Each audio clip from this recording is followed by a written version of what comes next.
for a graphics card, you should probably get a good monitor. That would be my suggestion. You won't really notice a huge difference if not. Also, welcome in Fandra. But it is expensive if you really want to go down that route.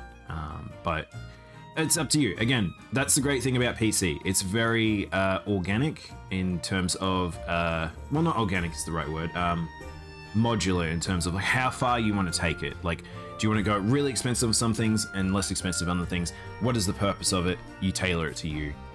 But yeah, I think it could be fun. Anyway, let's jump into the news. Let's do it.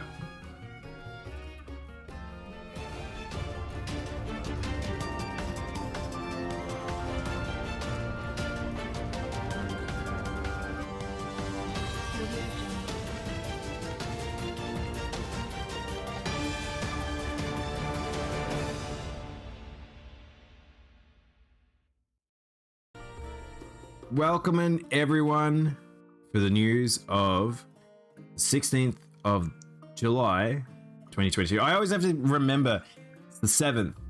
The 7th month is July. I don't know why. There's certain months, June, July, and August, I always like get stuffed up as to which one's which. Oh my god, I live there? You live in the world? Really? I don't know if I believe you, Informable. The GPU I'm getting is one for 2K gaming, which I want. Yeah, I mean, that's it. You figure out what you want and what you can afford. But let's jump into the news. There's a decent amount here. I actually grabbed more than I was expecting. Again, it always surprises me. But there's some more businessy stuff towards the end, but we've got a couple of cool announcements to talk about. So let's jump into the general news, starting out with Klonoa Fantasy Reverie Series launch trailer. So if you guys missed it, we talked about a bit of this last week, but it was very strange because Klonoa didn't get really enough hoo-ha for the remake announcement. It was like a lot of a talk of it when it first sort of dropped, but then the trailer they didn't really release a trailer in time, and there was not many articles talking about it. It was very strange. But it's good to see they did put out the trailer eventually. And so if you do want to get Klonoa, it is out now. This is something we're looking forward to playing on stream at some point. I never played it, but it genuinely looks like my type of game. It looks quite fun and charming. And yeah, if you've never played it either, definitely maybe give it a think, because I feel like this is not a bad idea for this game to return. Genshin Impact. So this one was an interesting one because I haven't been following Genshin for a while now. I haven't actually finished the last expansion, but it seems like we've got a council of villains in the game now, and they've been revealed, and their designs are pretty strong. I just use a hodgepodge of random monitors. Yeah, mine have been Qs. I've had Ben Qs for a long time. The trailer was very interesting. Yeah, I think Genshin Impact, Mirio have like fucking, they're stellar. Think themselves to be all knowing. Their art style is so good, and their just cinematics are quite well done. In this war, not even a single pawn may be spared. I don't know how the story is anymore, but it's like it was kind of a bit drawn out, I would say, for the Genshin Impact from what I played.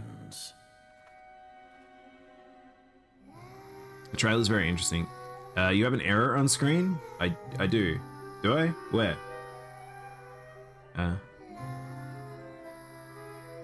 Where do I have an error, Kuro? I can't see it. We are gathered here today to remember our dear comrade. In honor of her sacrifice, all Is it on work stream? should Hang on. halt for half a day as the nation mourns her passing. Merely half a day? People say the Northland Bank's true currency. The chat's cutting the. Yeah, it's just how this is. Don't worry about the captions so much. But anyway, I'm not gonna watch this full thing. It's a long trailer. But anyway, error. Yeah. Unfortunately, just because of how it full sizes with the monitor setup, it's a little tricky. Because I don't watch everything in full screen in this area. Can you move the screen up? No. So we're not gonna watch the whole trailer. If you do want to watch it, you can go check it out on the Genshin Impact channel. But basically, it's a good little themed trailer, and you get a few designs, and you get to see the villains, and they seem pretty cool. I kind of like these boys and girl. I don't know. I think is there only one girl or is there two girls? But I kind of really like the art style for this, and I would these would be fun to have as characters that are playable. But yeah, Genshin's still going, and it seems like they're making good choices across the board in terms of making their fan base happy. So yeah, look at the one with the mask, the boy in red. He's playable already, isn't he? From my understanding, the one in the middle, or the one in the dead center middle. I don't know. I don't know which one. I don't know anything about the characters, unfortunately, Kuro. I don't know if these are all revealed or like have they been revealed in game yet. We do know of this particular character already and his involvement, and is a playable character. Hey, Moist Man, big peepee. What is this kit? I am error. Thank you for the I am error. There's no error. I don't know what you guys are talking about. It looks suspicious like Dansleif's mask. Isn't that guy here, the one on the red? Or is that a different one? I don't know who Dansleif is, but you might be right. Who knows? There's a lot of theories, I think, in Genshin Impact that people have gone on for a while, and probably it's all going to come together at some point. But I only ever played Klonoa 2 on PS2. Excited to try out the first game and mainly finish the second game. Yeah, I really want to play it, Fandra.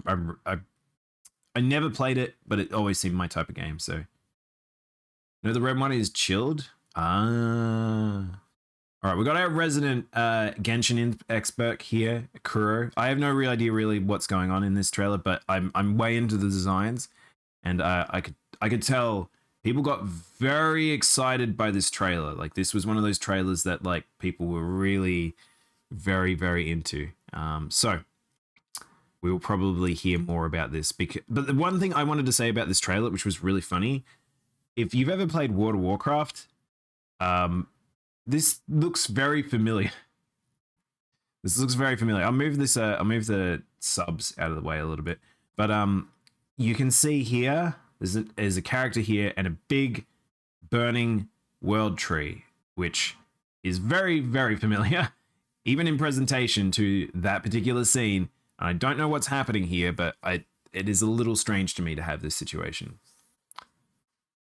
I'd love to personally accessorize the villain's club jacket. Dude, I'd do that. If I had a cool like jacket for a team, I'd personalize the absolute living shit out of it. Look how good these jackets are. I'd love that. I wish you could do that in more games, honestly. But yes, new trailer. I feel like a lot of people are pretty excited about this, but we'll see. We'll definitely see if they can push the story forward, because currently it sounds like the last story beat has lasted for over a year or so. So people are really hungry for the next set of story, which imagine with all the money they've gotten and the new games they're working on, that is probably not too far away. Oh man, this one is for Al, who is not here, but fuck this drop of cards. Wandering Travelers, Dragon Maid.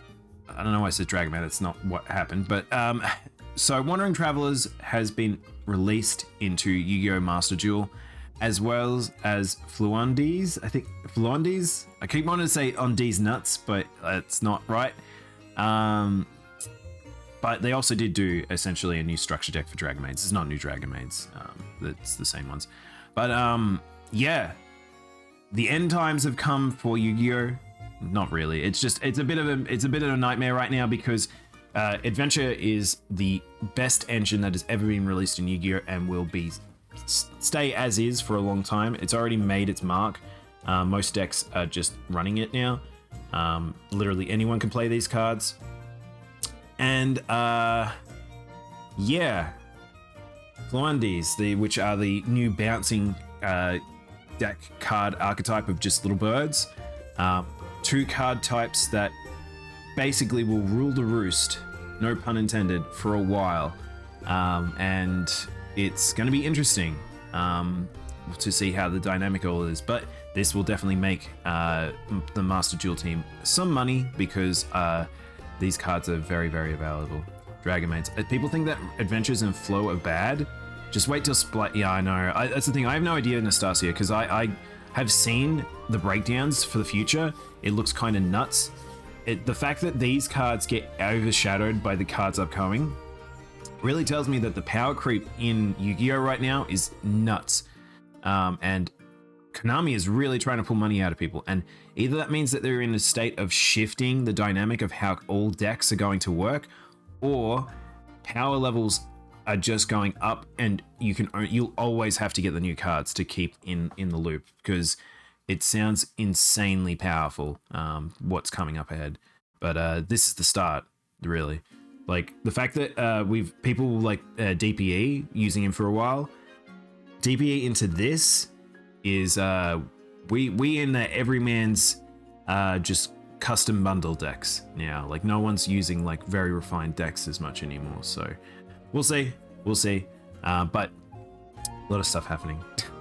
Thank you for clipping that, Kit. God, don't show that to Al. Yes, Yu-Gi-Oh! I'm still playing a lot of it off stream. Bright Memory Infinite is getting console versions that come out in July. So if you guys didn't see, if you remember this game, Bright Infinite was that very bizarre indie, I guess. I don't know how to describe this game. It was an indie Chinese game that was very, very strange, kind of everything action shooter, and it was using like next gen, but it had those crazy filters over the top of it, and it actually has come out. I didn't think this game was going to fully come out, yeah, I have no idea if this game's going to be any good, but it's something. It's something for sure. General Lin? The top dog in SAI. They say Splites hit tier 0, I think, or at least came very close to it. Tierlin is about the same. Yeah, from my understanding, that's definitely the case. Because the difference between Adventure and Fluandes is Adventure is literally a counter to a lot of everything and can fit in every deck. Fluandes is like, they are just a counter, like they're just a flood-ish deck counter thing, and they work well against the meta as well. Look at the graphic quality. Yes, that's the thing. So this game has next gen. This is an indie studio that has, like, it's funded by Playism from my understanding, but it's like this game looks like this looks like essentially next gen Chinese Crisis. Too late. Once I finish pouring this primordial flood over Earth, It's so bizarre. This is such a wacky, like, combination of things. Now, it kind of has a bit of 90s-ism to it. So this, I don't know how well this will sell, but if you like the visuals, this might be for you. Oh my god, you can custom your girl. But a lot of this I'm watching there's a lot of cutscene in this. Shed it down. Oh no. Funny thing about Flow is that Konami keep pushing Snoll as the deck's boss and giving it an animation, but it's one of their worst cards? Really? Oh, I didn't know that. That's really weird. But yes, if you want to check this out, it is the 21st of July. I'm curious how well this will sell, but it's got very heavy push by a lot of the next gen platforms. So it's on Switch too. I didn't even notice that. How is that going to run on Switch? It must downscale really well. I'm guessing it must be on Epic. I completely missed it. All right, let's keep moving. We've got a decent bit to go through. Sony unveils PlayStation Stars loyalty program. So we don't really have a huge amount of details about this, but it sounds like they're actually trying to have almost similar to what Nintendo and even Steam have, where they kind of have like these loyalty programs. But not only getting trophies and stuff, you'll get like rewards associated to those trophies and being involved in like things. We'll definitely see what this has to go, but really it's just kind of the starter announcements. We're really trying to see, we're currently seeing Sony switching gears, essentially, where they're trying to be a bit more like consumer engagement focused. And we'll see. we'll see. The fact that if they're bringing back like the old library situation, which is super cool, I'm super into that for PlayStation Plus.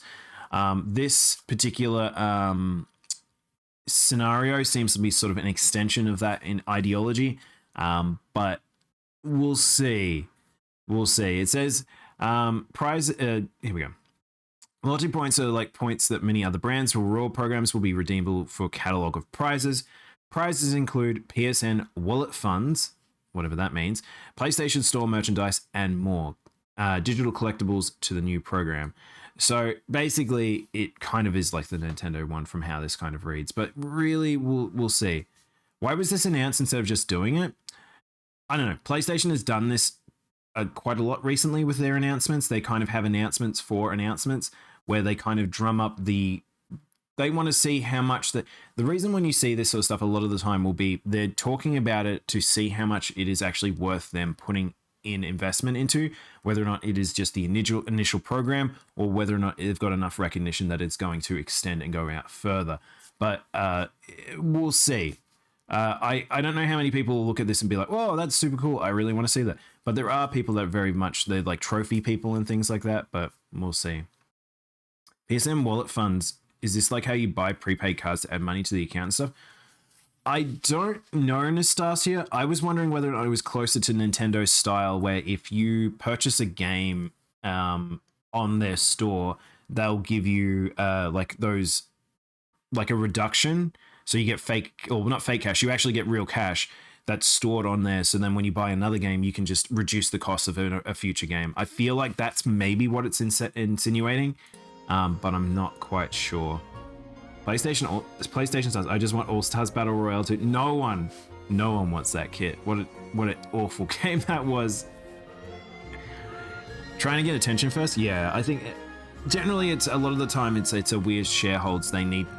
They put out articles for two reasons, or they put these announcements out for two reasons a lot of the time. One is to gauge audience sort of engagement and news streams and stuff like that to see what response to it is, see if people can talk about it.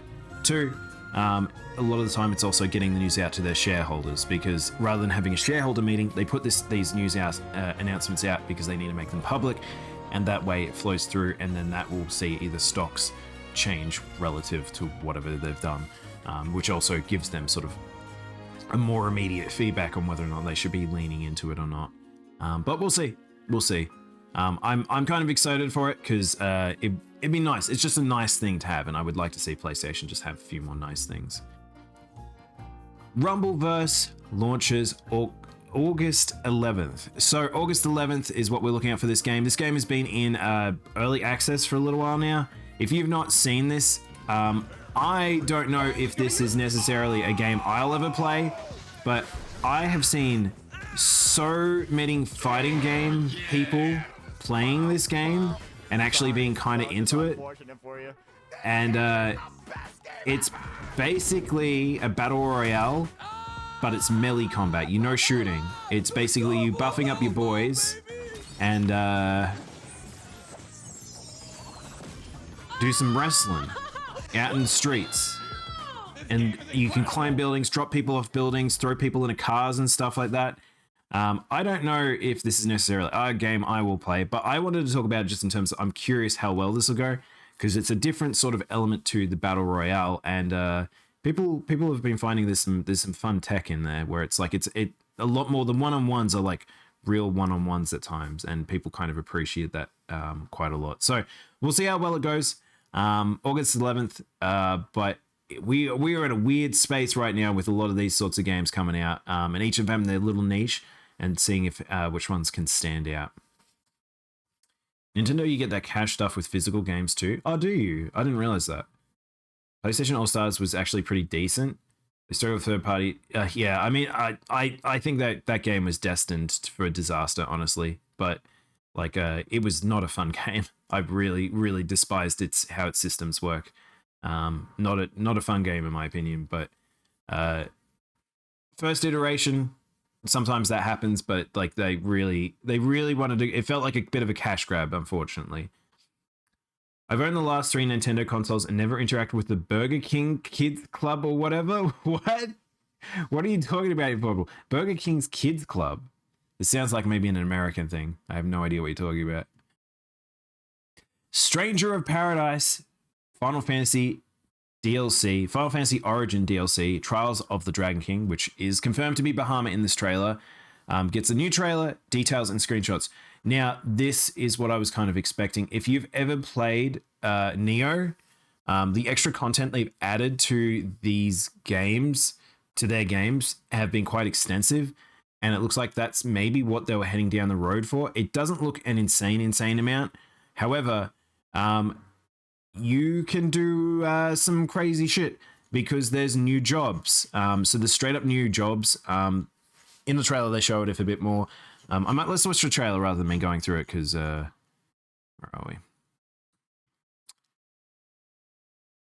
So there is spoilers here. So spoiler warning, if you've not watched the story, but you should probably be able to predict what the game is meant to be pretty early on. But essentially, the focus will be on the Warrior of Light And I will live and forever. from Final Fantasy 1, as well as the Dragon King Bahamut. But it does bring in new systems, which are new weapon types, as well as new Don't forget about our deal, Bahamut. new item types, some new interactions in terms of endgame stuff. So we'll I'll definitely be playing this. As much as I kind of had a bit of a this game ended up being a bit more mediocre than I was expecting, there is some still fun shit in there. And I don't know, I really wanted this game to be more than what it ended up being, but at least we got this DLC that I think is appropriate for this game to end on. If this is all we get content-wise, then perhaps this is fine.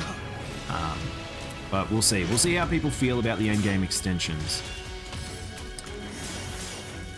Musical depends on the system. Where you need a code or something? Oh, really? I never had Burger King. Is it any good? I think I've had Burger King. I mean, we've got an equivalent here in Australia, but I think it's pretty different to American style burgers. We have different types of burgers in Australia. They're not as, like, I would say fatty. Learn these mutts. Oh my god, Al. Welcome on in. I can see Kit sent that to you. It's a good underrated PS1 game. I mean, yeah, I don't, I think that, have I played Final Fantasy Origins? The original one? I can't even remember. But yeah, so as you can see, they're showing off new weapon types, which, like, they're new classes. They're literally new Final Fantasy classes. Including, which I think I missed it because I was talking over it, but we have staves and things like that. So we just got some melee weapons, which will have some new skills relative to old Final Fantasy classes. However, we do have summons of sorts. So Invoker summons little spirits, but then we have a summoner, which specifically, this must be why Bahamut is in the story, is specifically you can unlock this class, which is you become Bahamut through the summoners class system, which is pretty dope. I have no idea if it's kind of like Final Fantasy X's, like you summon the summon and then like you become extremely strong for a period and you don't die, you'll just get knocked back to your normal form. And I think that's probably what it will be like. But we also get a new item slot, which I don't know how much this is going to change it up. It does seem to add an ability and things like that, so we'll see. But I'm excited to sort of play around with some of this stuff. But You've got some shine in you. I played the game in Japanese, by the way, so it's weird to hear the English. But the Warrior of Light versus the Warrior of Darkness and the Dragon King, coming in July 20th, so it's very, very, very soon. So again, unfortunately I won't be able to play this on stream, but I will definitely be playing this. That's what I say when I beat people. Oh my god. We were talking about how the state of Yu-Gi-Oh is before Al. It's going to be interesting. It's going to be interesting. All right. Now. Oh, GG Volta. Thank you for the follow. Welcome on in. Now for the big one. All right.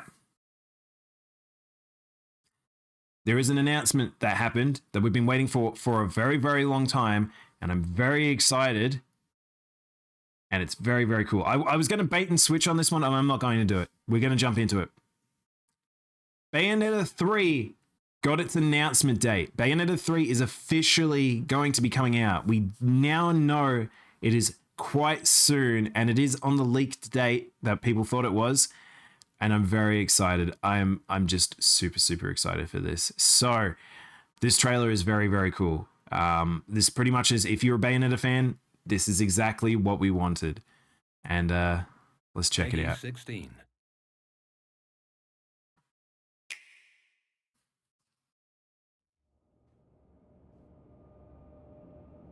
I don't know about Final Fantasy. Does it count like a licensed game? More new faces. Sometimes. It's more they brought them in Formidable.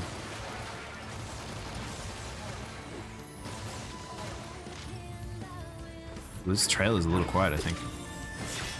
You mean those weren't your playmates? I actually really like this new design, by the way. I think the dress is fun. She does look like Cereza, but I don't think she is Cereza now. However, it may be possible we're getting some time dimensional stuff in this one. Perhaps a bit of fancy dress is in order. Also, seemingly she has all her powers. We're getting full-powered Bayonetta for this one. We're not getting a weird downscale version who's lost her powers. Bayonetta is going to be full force right off the bat from the looks of it. Hands on enough power. Wipe out the whole Trinity in a snap. Thank you, Professor. Bonk. Thank you for the bonk, Volta. I think we need a bonk sound. We definitely need a bonk sound.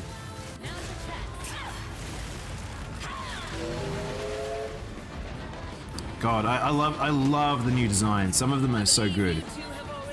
But I have no idea who this is. I don't know if this is alternate Bayonetta, but it's another witch. Chat. You're gonna be very horny if you play this game. There's a lot of horny girls in this. Man-made bioweapons. Look, we don't have time. If we don't stop them, this world is history. Virgil? And reality as we know it gets wiped out for good. Virgil? And what do you expect us to do? I want you to find a scientist named Sigurd. He's somewhere in this world, and he can help us. And I'm so excited. Look how good this game looks.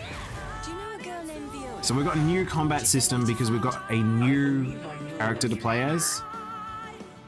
You're looking for a way to the Alphaverse. Have we met before? Literally, everyone returns for this one. Someone seems very interested in our arrival. Is it him? So we've got new Bayo Virgil. Will get your tail snipped. She seems to be pretty cool. She has a Cheshire Cat as her summon. She's got full punk aesthetic. Everyone's got summons. There's new enemy types. We have no idea what these creatures are.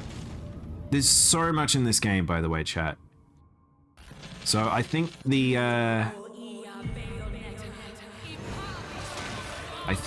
what we were thinking where it was going to happen towards the story, we're at that inevitable point. So the end might be coming. So the grand finale releases on the 28th of the 10th in October. Maybe the grand finale. It's very likely. But yeah, dude, I'm very excited. It looks so good. It looks so good. I can't tell if this is Helen Taylor or not. Some lines. Yeah, I know. That's the thing. I'm fairly sure it's in the new voice actor, Nastasia, because remember she said she stepped away from the role, but we'll see. Footing game with the demons and summoning during the spooky month. That's true. I didn't even think about this. I guess it's kind of our Halloween game because I will be playing this on release. But yeah, this looks so good. This is everything we wanted, I think. But yeah, pretty much everyone is back. We've seen everyone come back. It looks like we've got new forms, new power-ups in terms of just Bayonetta, and we're going to have a lot of boss fights as her. It looks like we're going to do a lot of big boss fight forms, it seems. So don't know how much we're going to be able to stay in transformed form, but I'm assuming that she is going to be similar to Devil May Cry, essentially with 4 and 5, where we have the ability to just transform on the regular. She's probably going to be the equivalent of Dante, and maybe this new girl, who her name is Viola, I believe, is going to be similar to more Nero and Virgil in terms of just maybe play style. So it looks good. Adding it to wish list, hell yeah. On a couple of levels, that basically confirms the concurrent development of the other recent games that flopped so hard. Yes. Well, the thing is, Informable, they sound like they made a couple of internal teams at Platinum, and this is still the main focus team. This game has unfortunately been a bit of dev hell. They've been developing this for so long, really wanting to perfect this. And I kind of agree with people that the other sentiments I've seen is this game needs to sell well and do well, because Platinum have kind of put them in a sticky situation with their other titles really not selling very well. Their core team is still very good at making games, and fingers crossed this lives up to the expectations that everyone's having, because Bayonetta, just to put it this way, chat, so people know, Bayonetta has been in Smash Bros. Since Bayonetta 2 and now. Like, people are now aware of this franchise. People are into action games, into action RPGs. Action games have never been more popular, and the king of action games that should be Platinum have kind of been on the back side of this for a while now. So fingers crossed that this title brings them back up to where they should be, and puts them on the road for some new, bigger, better things. But yeah, very, very excited. All I know is Bayonetta 3 is from the mobile game crossover. So this is the thing, Fandra. A lot of people now know Bayonetta from a lot of crossover stuff, which is really, really strange. But yeah, if this is the Astral Chain team, yes. So it's the Astral Chain and Nier Automata team, basically. From my understanding, that's what they've been focusing on. But we'll see. We'll definitely see if they can pull it all together. But yeah, hot girls in high heels. Yeah, there's plenty of girls in this game that I think people will be doing a lot of art for and a lot of thirst for. But that's not really what these games are about. I'm going to be honest. This is high octane action that is just super fun. These games are so fun, and I really can't wait. Oh, also on that note, by the way, Platinum Games actually announced a very strange things that I don't think anyone was really expecting. It's called Naive Angel Mode. So if you don't really if you're wanting to keep your kids away from particular content in Bayonetta, you can turn on Naive Mode, which means that her hair won't be her weapon so much. She just uses powers, so she won't get naked in transitions. You don't see anything, and it's very, very unlikely to see too much, but there will be the essentially less mature version, I guess. It's an interesting choice that Platinum that are doing, but I'm going to say that it is probably maybe, I'm wondering whether Nintendo had a kind of a request for this, but I assume the default will be off. So for those parents out there that are wanting to restrict that, then yeah. I think that's the way of dealing with it. Madame Butterfly's new drip is looking great. I know, I actually really like those new designs, actually, Nastasia.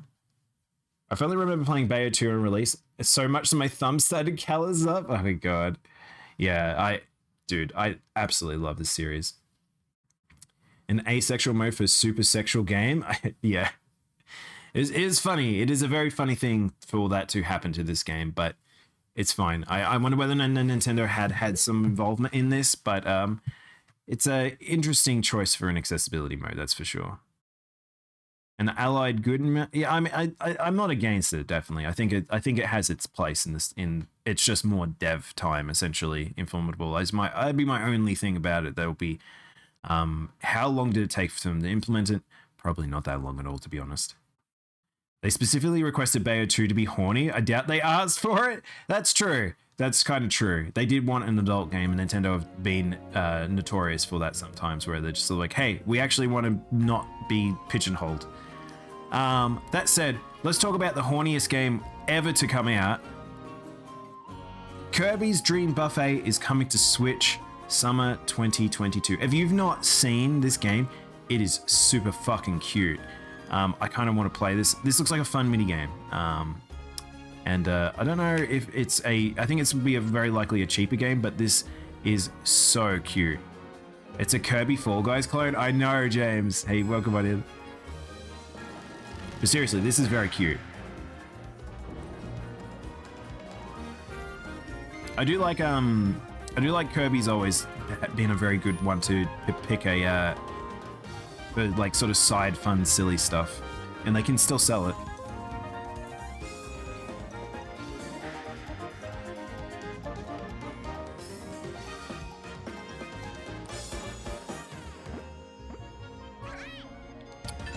So, yes, as James mentioned, it is kind of a Kirby. It's kind of a Kirby Fall Guys, but it's also kind of like a little racer. This is like a series of rolling polling mini games. I had a game in mind when I first saw it that it reminded me a lot of, but genuinely, this looks just cute and fun. And I wonder how much content there is in it. It will be coming out in summer 2022. It's just a download game. A lot like the other mini games, so I can't imagine it'd be too expensive, but at least it looks like I have a little bit of polish there that will make it worth. Fuga Melodies of Steel 2 announced. I did not expect this. Fuga was not a game that I think enough people talked about. If you've not, I've never played it, but genuinely I've watched some other people play it, and I think this looks really cool.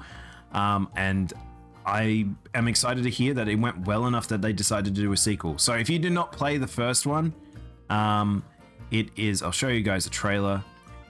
It is a hard hitting game. Japan, in their furry nation now, released a game that makes you very sad. So I'm trying to find a trailer. Let's find a trailer. Searching on YouTube sometimes is just, it's atrocious. Let's do this one. This one probably is the one we're looking for. So, Fuga is about essentially a nation of, or a country of little animal people. Particularly, these ones are children because all their parents are being killed, who find a gigantic mobile tank that's living that can use life force to do extra damage.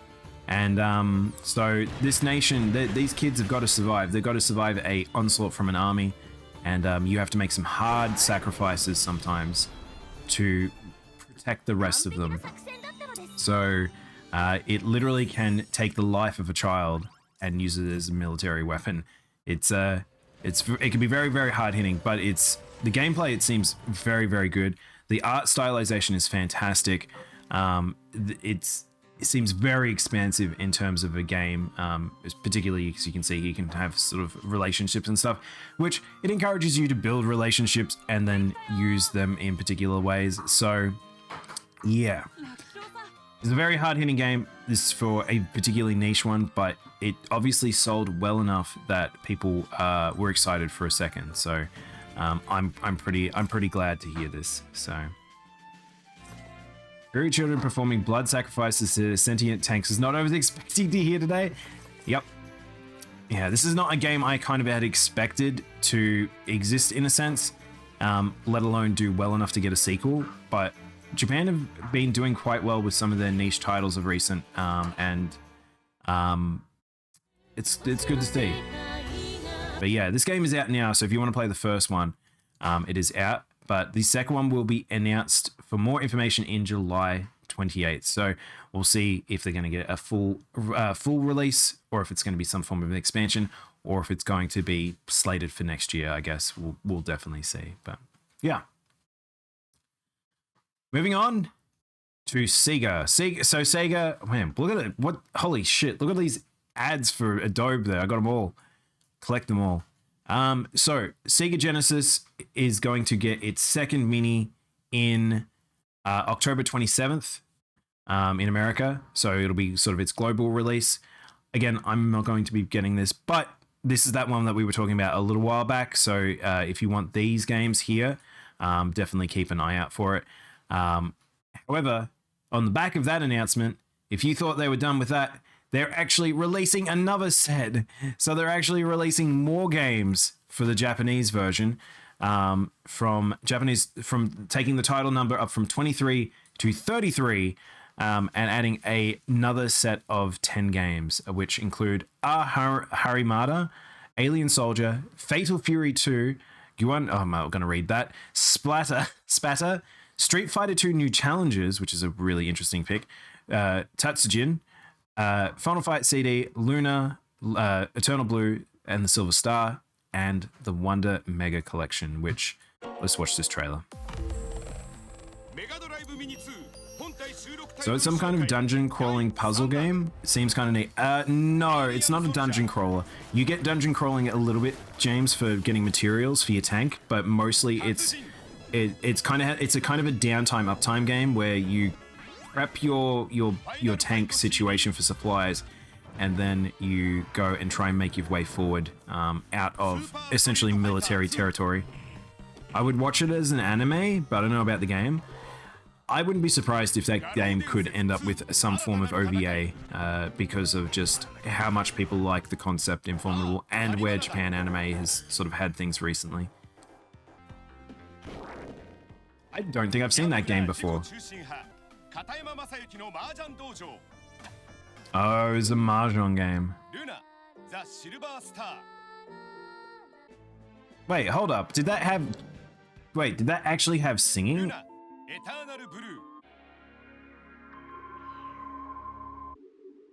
It's very, very rare to see games that old to have any audio that's actually like proper voice work and singing. My gosh. Some real retro here.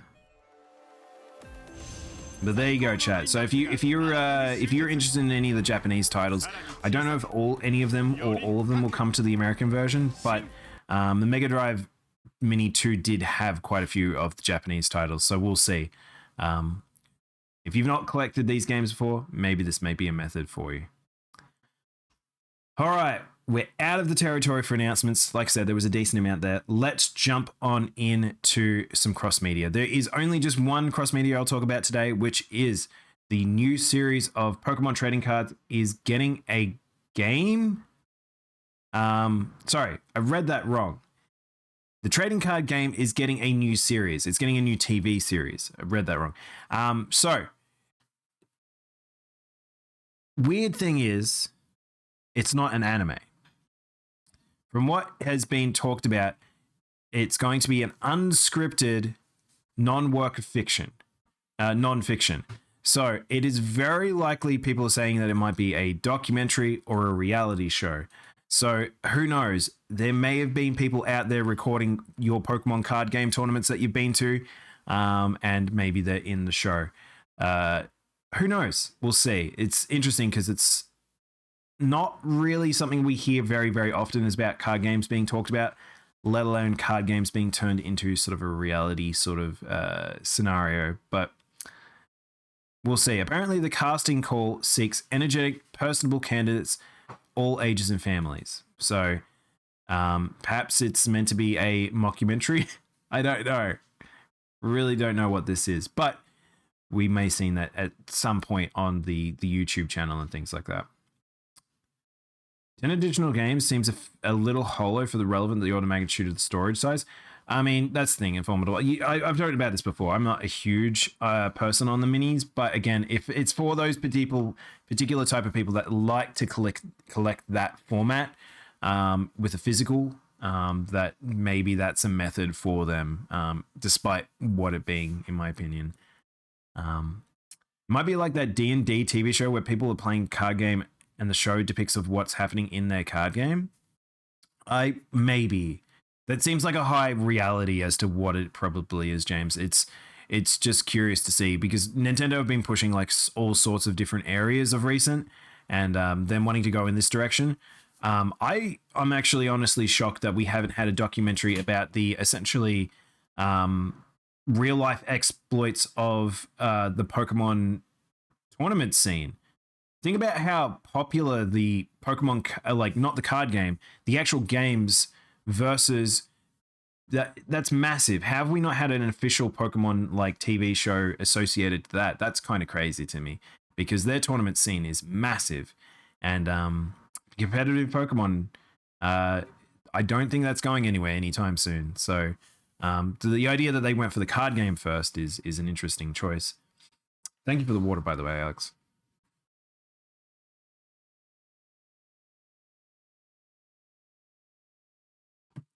The word Jumanji may have been uttered at this pitch session. Man, that'd be pretty funny. Do you know what's crazy about that? If we informable is like it because it actually states it's nonfiction. I would love to have some sort of fiction-based version that's based around the card game, because anime have done it quite a few times where they've made the very cool like card game plus real-world stuff, not with real-life actors, but I feel like there could be some fun things there. All right. We're kind of a little bit behind time, so let's jump into the next session of Common Controversies. There's really not too much to talk about in some sense here, but some weird ones to talk about nonetheless. If you did not see this, okay, full warning, chat, we're not going to be talking about anything political here. I'm not going to be talking about the situation itself. It was a sad event to occur, but this was a weird event that happened tangential to it. So, for those who don't know, the ex-Prime Minister of Japan was assassinated in the streets. The man was clearly, they know who he was. However, a very weird situation happened during the early stages of it by certain reporting in various countries, which I'm not even sure. I'm fairly sure it was particular countries. But the weird part of it was, for some reason, some countries were running that the person who had performed the assassination was Hideo Kojima, extremely well-known gaming director and producer, loved by the industry.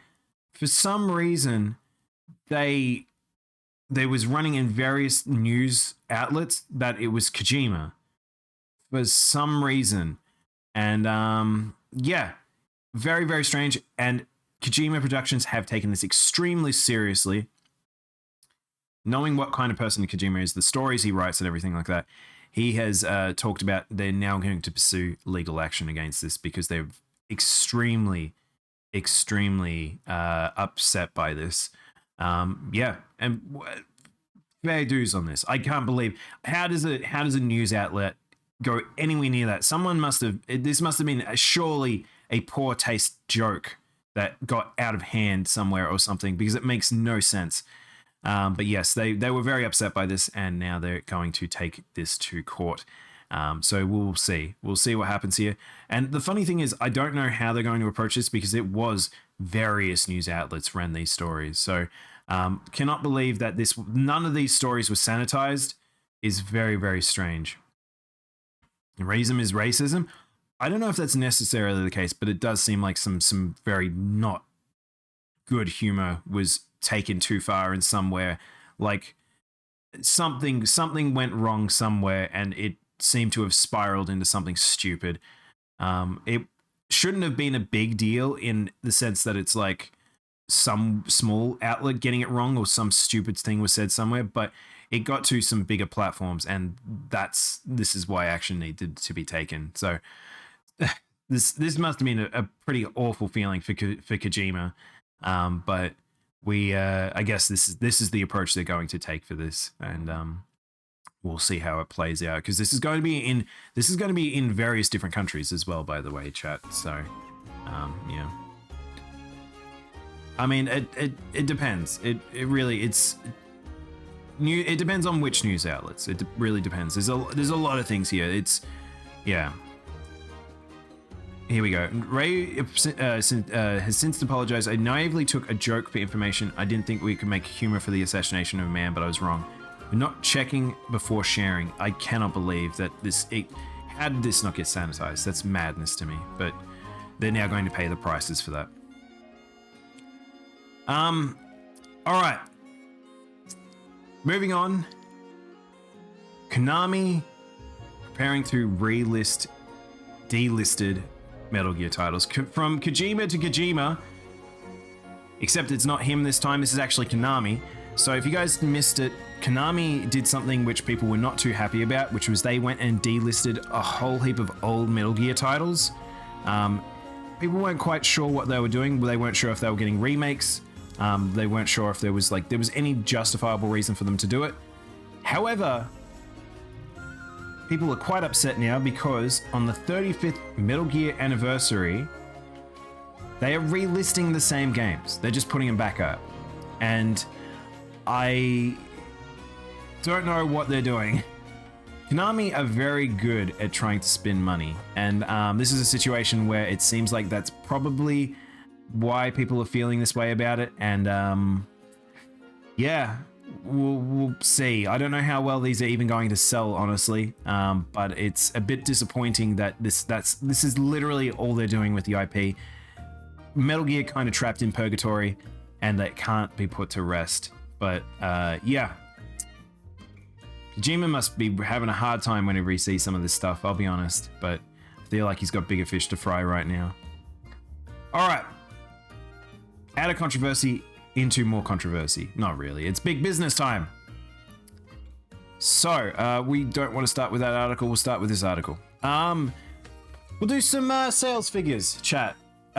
So as I mentioned, we're at that time of the year where it's the end of financial year. We're getting a lot of roundups and a lot of pricing marks have been coming out for things. But we'll talk about Sunbreak first because new release, and it's doing very, very well. It is on 3 million copies, digital and physical, and it is doing extremely well. Sunbreak, very, very good. I think it's a very big upgrade from what Base Rise was. I would say I'm still probably in the honeymoon phase of this game. I feel like the honeymoon phases can be a little bit longer for games like this because we're in the nitty gritty of the end game, but really we'll know what this game is going to truly be through a few content updates. But right now, I feel like people are on the most part pretty happy because I feel like they've gone and upgraded a lot of the issues we had in Base Rise. So if you haven't picked up Sunbreak yet and you've not played Rise at all, I would definitely suggest this game is a good pickup. Cuphead Delicious Last Course has reached 1 million units sold for an indie company. So that is a very good amount of sales. I haven't picked it up yet myself, but we will have to play this on stream sometime soon. I really, really enjoyed Cuphead. I think that this game is probably going to kick my ass when I do play it again, but we're looking forward to seeing how people feel overall about this game. But from what I've heard, it's pretty positive right now. I think people are pretty happy where what this DLC got to, and who knows? Who knows if the company's going to go for another set of DLC, but because it's called Delicious Last Course, I imagine they're going to work on a new title, which I think is even more exciting. If they've started a new project and we hear about it in about a year or two, I'm way down for that, and I can't wait to hear what this studio decides to do from here, because they've probably earned a good amount of money. Give more hardcore zeniths and rare species, Espiness or whatever, and more over-the-top nonsense from Frontier. Yeah, Nastasia, I think that's what we're waiting for. I think this is... I've talked about this before. I think Rise is the game where we're probably going to see the most anime crazy Frontier aligned stuff because we're the most powerful that we've ever been. Like, Endgame GU had some nutty shit. However, we were still pretty limited in terms of our options. So monsters weren't impossibly strong. They did one-shot us and stuff, but it was all like very telegraphed stuff. Whereas I would say that some of the crazy stuff that they can go through with in Frontier, maybe they'll push for that, and that'll be pretty cool. Cannot wait to see what the final DLC boss for Rise will be. Resident Evil 2 Remake shipments and digital sales top 10 million. Capcom is slaying, chat. We just talked about 3 million sales. We're now talking about 10 million sales. Yeah, this game has sold stupid well. we are at a stage that Capcom kind of can do whatever they want in the industry, and they have a new engine that is allowing them to do even more. And Street Fighter has just been announced, and it looks better than ever. And if leaks are true, we've got some very big games on the way, as well as Dragon's Dogma.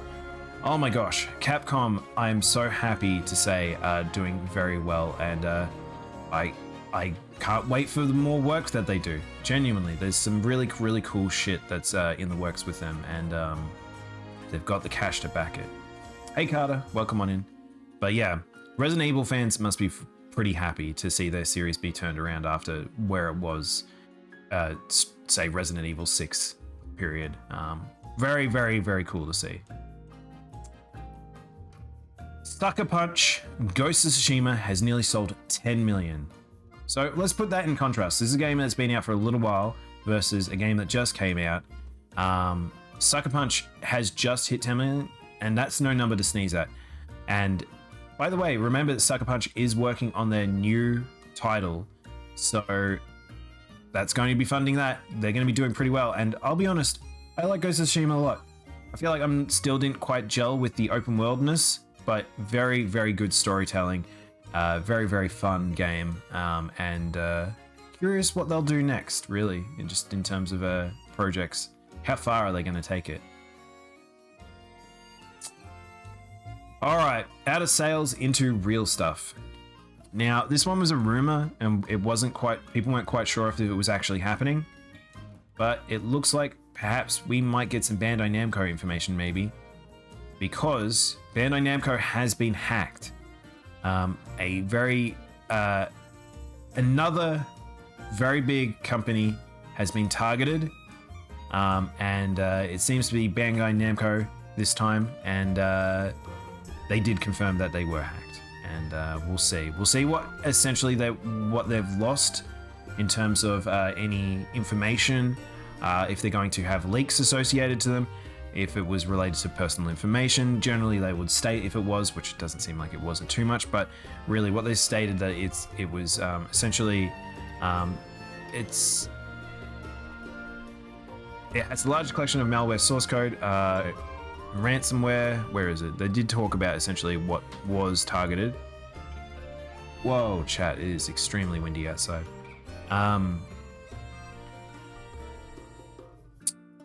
Let's see. I thought this article had it, but it might be a different article talked about the suggested targeted areas of them.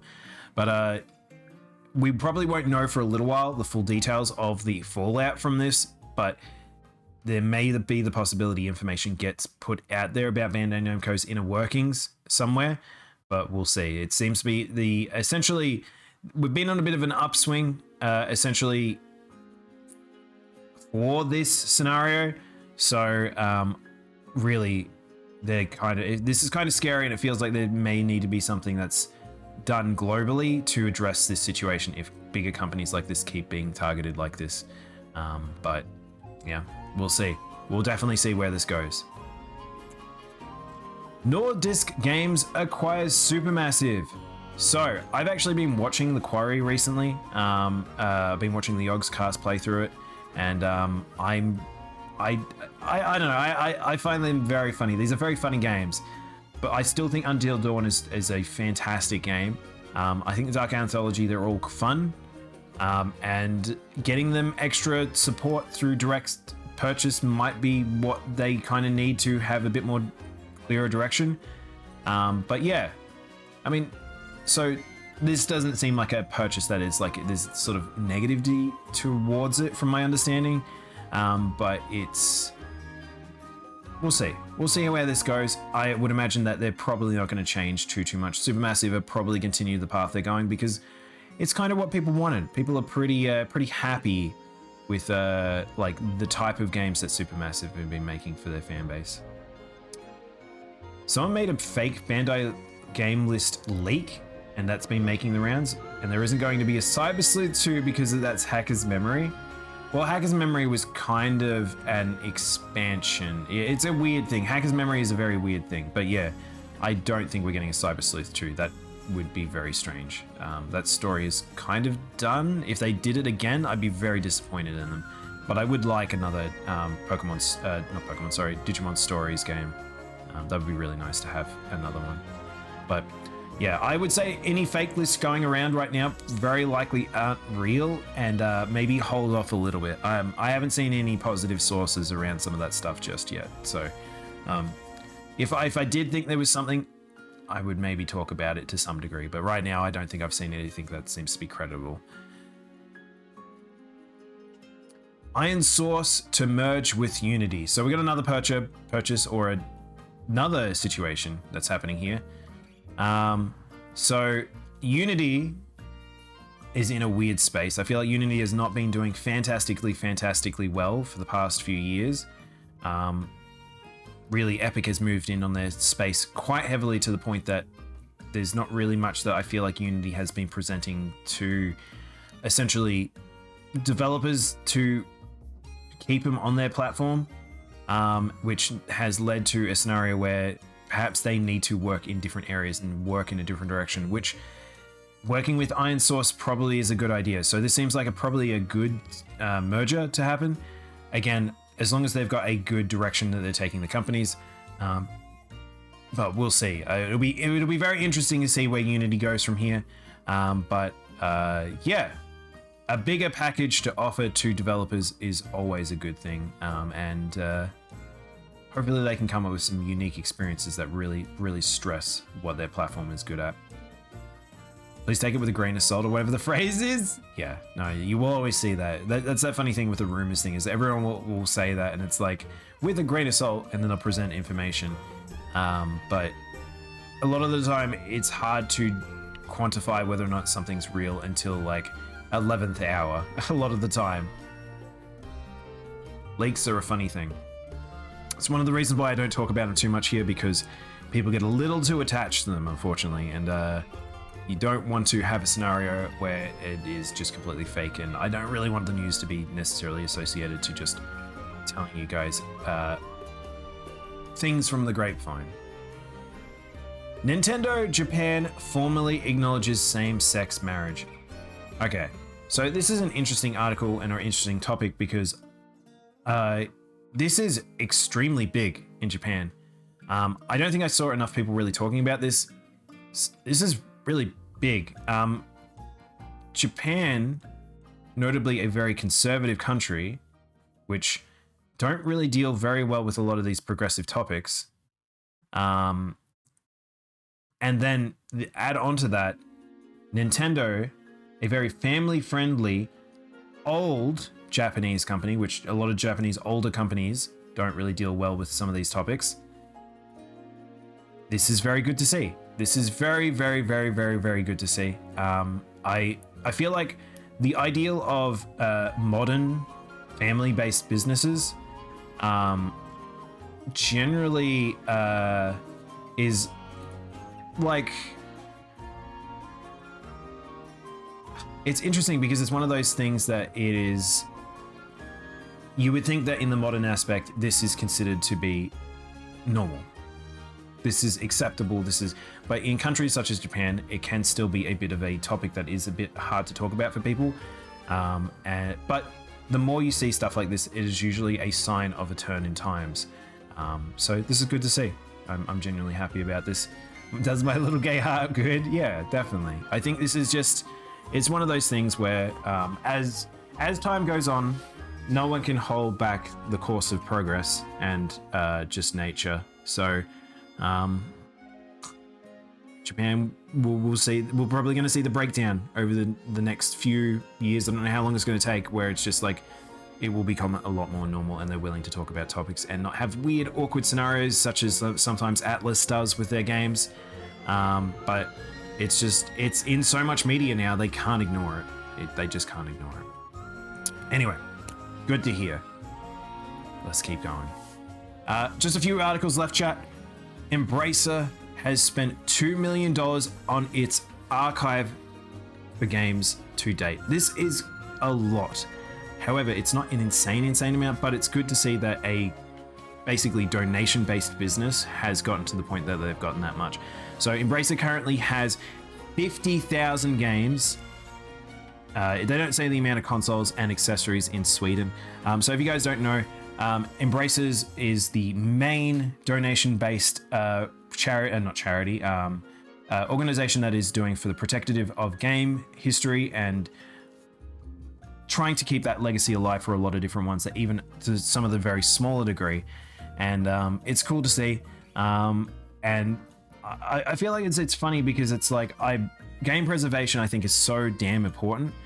And there was some articles I saw about, I want to say like a few weeks ago, that kind of were talking about how preservation of games is kind of like a losing battle. And I agree to some degree. I think that you're not going to be able to collect everything, unfortunately, but I think it's doing best effort. I don't think the fact that they will be able to get everything, but there's not, like, it should still be done. And I don't know where the intended space for this would go. If you've collected all these things, what does it become?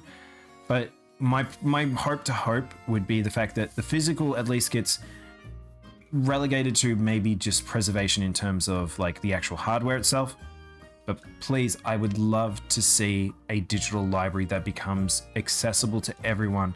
I know that people own IPs, but please, I would love the road that all of this goes down is that it leads us to a space where we just have accessible libraries. We literally can have a digital library, a digital museum that we can go on and we can play the oldest of old games for free, no charge.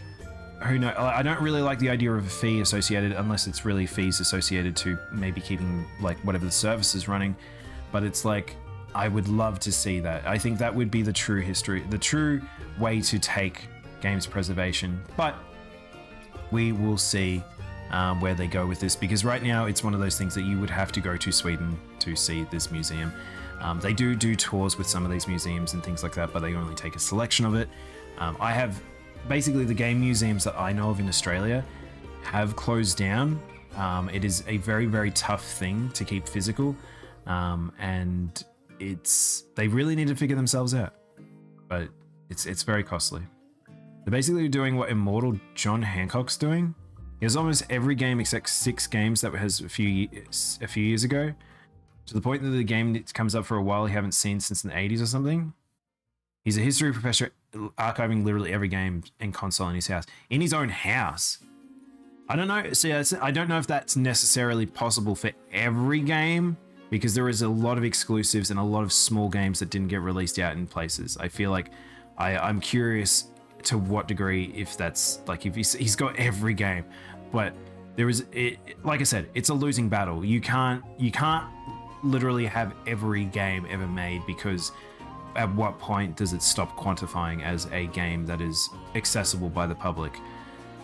It's an interesting topic, and I think it's so, it will be a forever topic, essentially. But how do we deal with it? And I hope they figure it out. Honestly, I feel like hopefully these groups can figure out a way to keep themselves alive and be able to truly achieve what they're aiming for.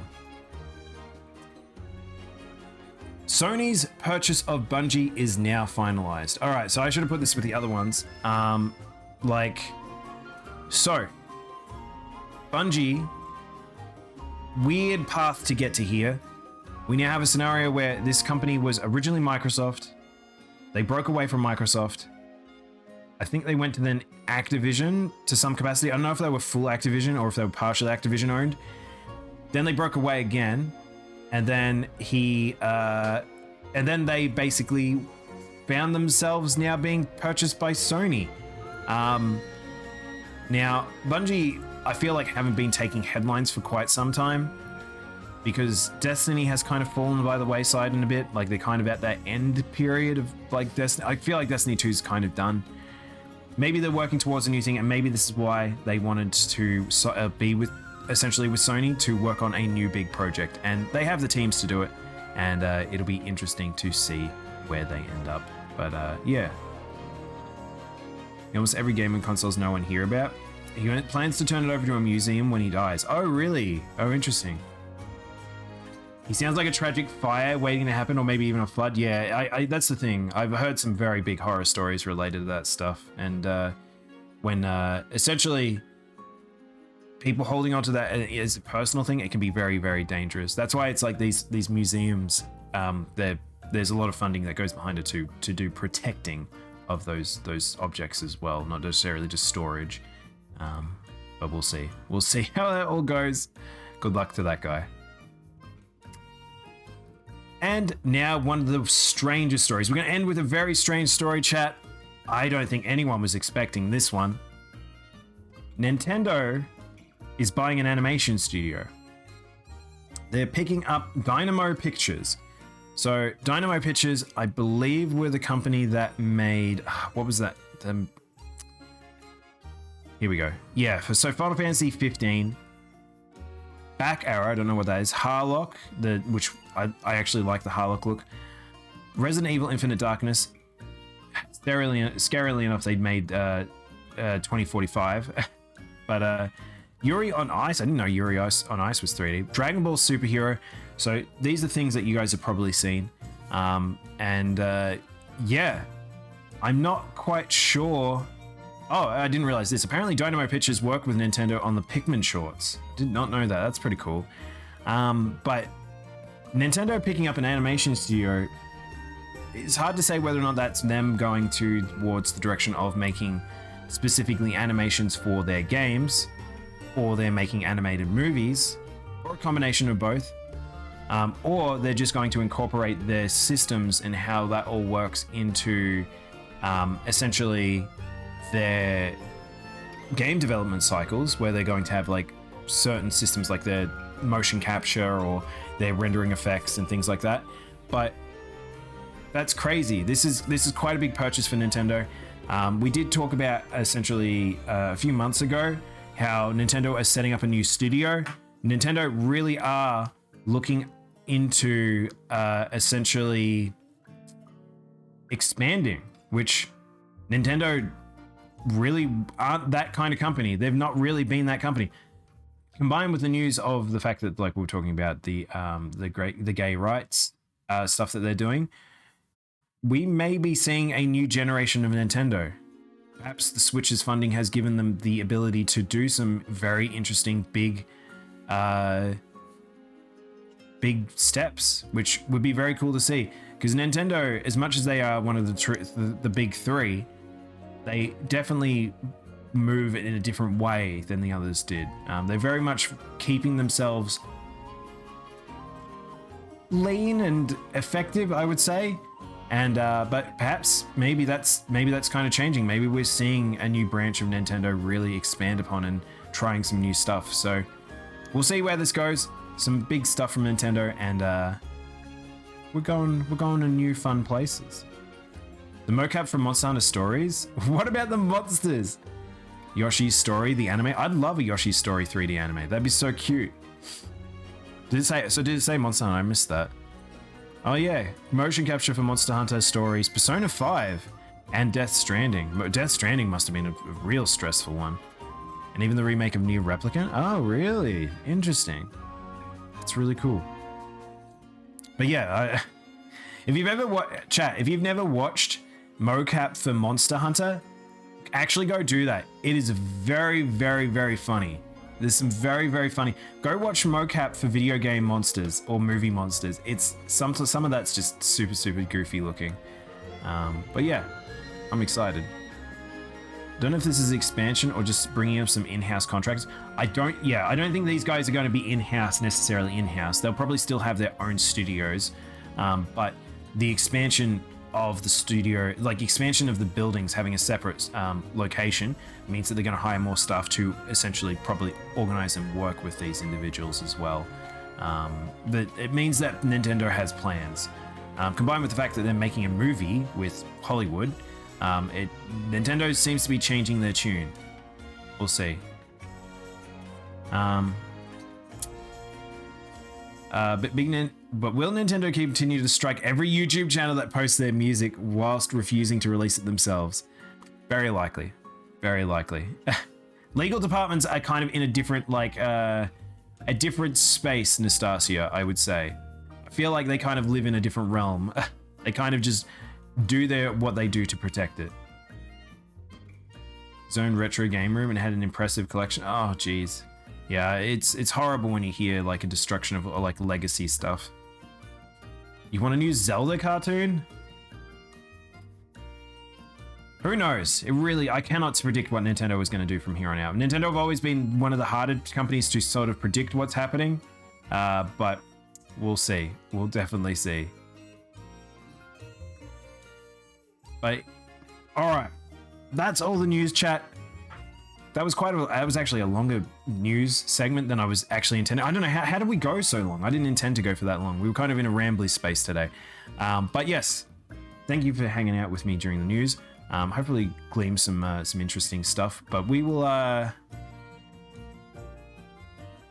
we'll have probably a less news as things goes on, and we're kind of in that lull period.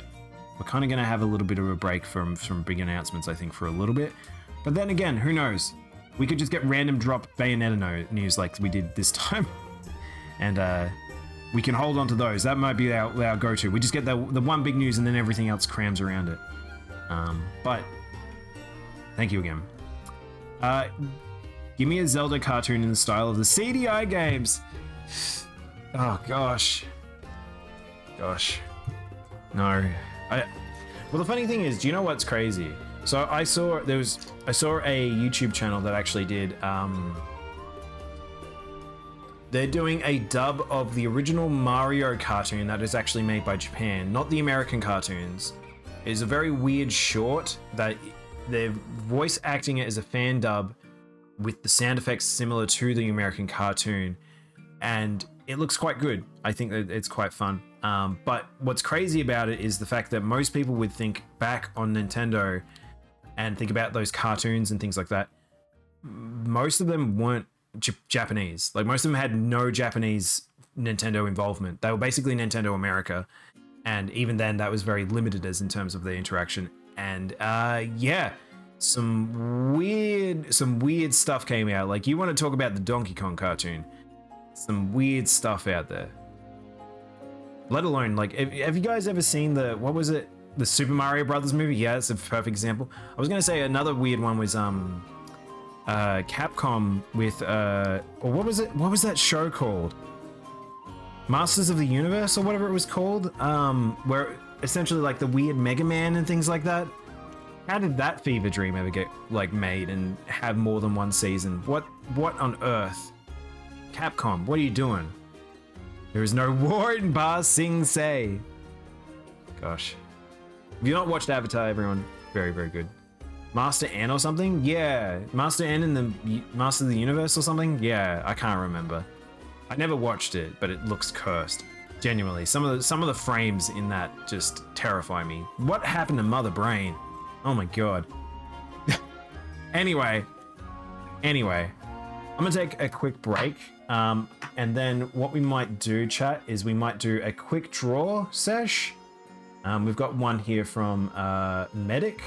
So we'll do a quick draw, and then we will jump into you like it. You talk some mad shit. There's no way.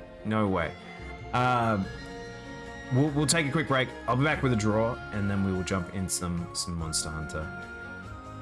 Playing this one studio doesn't make them Disney. No, they're most definitely. They're not going to do crazy stuff. Hopefully people don't think that, but we'll see some interesting projects associated to this stuff, I feel like. All right, I'll be back soon, chat. You take a break as well, and we'll be back for a draw in a moment. BRB!